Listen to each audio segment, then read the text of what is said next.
Super Smash September!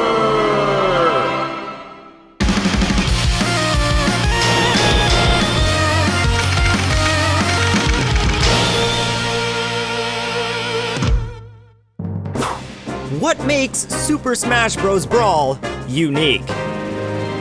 With Melee's monumental success, Nintendo realized that their simple crossover fighting game was bigger than they ever would have imagined. 7 years after the release of Melee, Nintendo released Super Smash Bros. Brawl. Although critics may have praised the game at the time, to this day Brawl is considered the weakest in the entire series despite being the best-selling with well over 12 million copies sold. It may be hard to see, but Brawl had quite the tournament scene in its heyday, bringing players from all over the world to compete and had some crazy upsets that are still remembered today.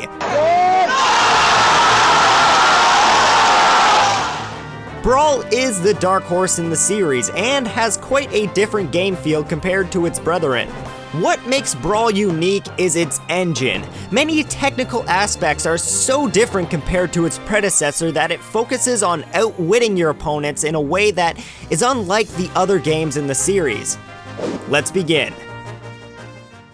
Playing Brawl today definitely shows its age. Characters don't fall as fast as they do in the other titles, and the game's tempo is significantly slower than Melee. Nintendo went into development trying to make Brawl more forgiving compared to the others. There is a new buffer system that makes the controls feel smoother than Melee or 64, but it also has the least hit stun in the entire series. The near non-existent hit stun makes finding true combos difficult. Oftentimes when trying to follow up, opponents will be able to dodge or even attack before players can even input their next move. Compared to the combo-centric feel of Melee, Brawl is a very different kind of competitive game. Since combos are much harder to pull off, the metagame was very neutral heavy. Even if the players landed a hit, they could rarely follow up on it, as it's too risky to make a big commitment. Nearly every hit would lead back to a neutral setting, so fighting for these hits is a challenge. This creates an interesting struggle when looking for that finishing blow. It's hard to find a move that is both safe and has a lot of knockback. This is where Brawl becomes a mental game. During all of this poking and spacing, players are reading their opponent's habits. Players are able to act out of hit stuns so early that rather than going for combos immediately, players need to see how their opponents react to their attacks. Knowing how to handle this hit stun takes lots of practice. Even the receivers need to learn the concepts of Smash DI in order to keep themselves alive. High-tier Brawl players aren't just good at playing the game, they know how to read their opponents and understand the intricacies of the characters. Some of the few true combos require precise inputs. Falco's down throw regrab is probably the simplest, but it requires the slight difference between walking rather than running. Snake has a simple kill combo off the first hit forward tilt into an up tilt.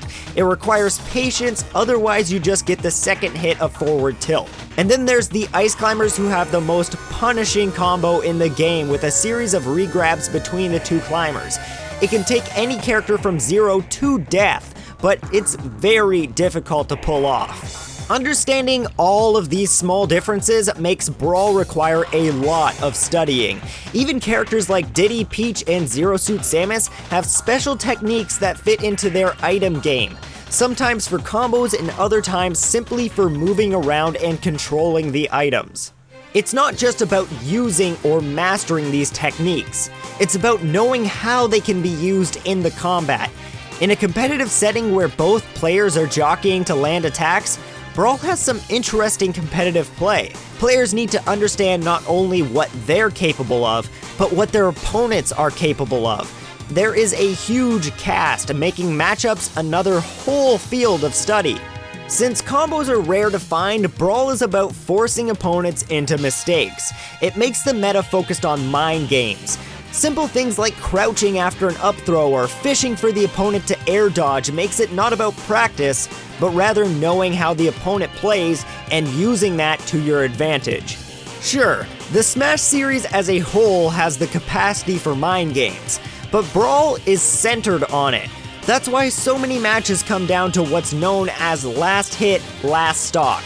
It's funny, since Meta Knight, who is infamously known as the best character in the game, isn't the best because of his combo game.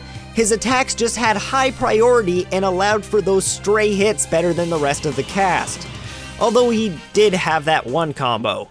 With such a large collection of characters, Brawl isn't about practicing advanced techniques. It has this user-friendly demeanor that anyone can play, and yet truly understanding the intricacies of each character and knowing all of this matchup knowledge is an encyclopedia to read and learn. Brawl may not be the most loved in the series, but of all the Smash games, it has the most amount of mind games, and that is what makes Super Smash Bros. Brawl unique. If you enjoyed this video, hit that like button, and if you'd like to see more videos that discuss what makes any video game stand out, be sure to subscribe. Also, if you're interested in my work, check out my channel Badman Reviews. I make videos about cut content from games and talk about fan-made video games. Thanks for watching.